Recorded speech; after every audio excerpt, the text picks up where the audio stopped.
There is a combination of diets.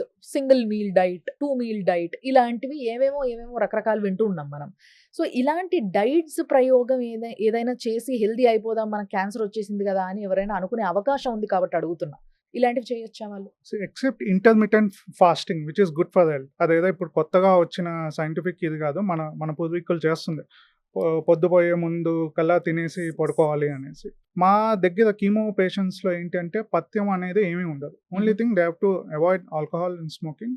And then red meat తీసుకోకుండా ఉంటే better. White meat they can consume. You should not take grilled food. Especially if it's a non veg. అందులో ఏమవుతుందంటే ఆ మీట్‌లో ఉన్న protein and fat burn అయ్యి it will release cancer causing substances. అది మన బాడీలోకి వెళ్ళాక ఈజీగా డిగ్రేడ్ అవ్వదు. And that is a cancer causing substance. అదొకటి. ఓహ్! నెక్స్ట్ ఈ మధ్య కొత్తగా మనం విన్నాం ఎవరెస్ట్ మసాలా, ఎండిహెచ్ మసాలాలు. అందులో క్యాన్సర్ కాజింగ్ సబ్స్టెన్స్ ఉంది. Yes. అది నిజమే. అందులో ఇథిలీన్ ఆక్సైడ్ అనే ఒక ప్రిజర్వేటివ్ ఉంటుంది. హుహు. అదేంటి అంటే ఆ మసాలా పాడవకుండా ఉండటానికి, బ్యాక్టీరియా ఇంకా వైరస్ రాకుండా ఉండటానికి, వాటి డిఎన్ఏని చంపటానికి ఇథిలీన్ ఆక్సైడ్ అనేది వాడతాం. థర్డ్ పాయింట్ వచ్చేసి ఇది ట్రాన్స్ ఫ్యాటీ యాసిడ్స్. ఇవి తీసుకోకుండా ఉండాలి. అంటే మనం ఒక ఫుడ్ ప్రోడక్ట్స్ కన్జ్యూమ్ చేస్తున్నప్పుడు అందులో పార్షియల్లీ హైడ్రోజనేటెడ్ ఆయిల్ అని ఉంటుంది. సో అది కనిపిస్తే బెటర్ టు అవాయిడ్.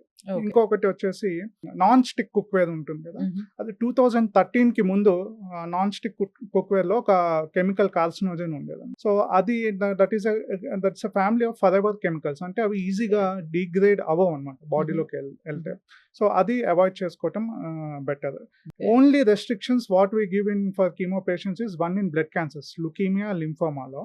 అందులో ఫస్ట్ వీక్లో ఈ కోకోనట్ వాటర్ కానీ, ఫ్రూట్ జ్యూసెస్ కానీ షుగర్ కంటెంట్ ఎక్కువగా ఇవ్వకూడదు. ఎందుకంటే పొటాషియం అనేది ఎక్కువగా ఉంది. There is a condition called tumour lysis syndrome. బాడీకి అది మంచిది కాదనమాట.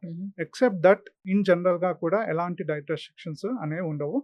అండ్ కీమో పేషెంట్స్లో కొన్ని సైడ్ ఎఫెక్ట్స్ ఉంటాయి. నోటి పూతలాగా ఉండటం, లేకపోతే హెడ్ అండ్ నెక్ క్యాన్సర్ పేషెంట్స్లో రేడియేషన్ ఇచ్చినప్పుడు మింగటానికి కష్టంగా ఉంటుంది అనమాట. సో అప్పుడు స్పైసీ ఫుడ్, పులుపు తగలకుండా ఉంటే చాలు. Otherwise any food they can take and they have to maintain the weight.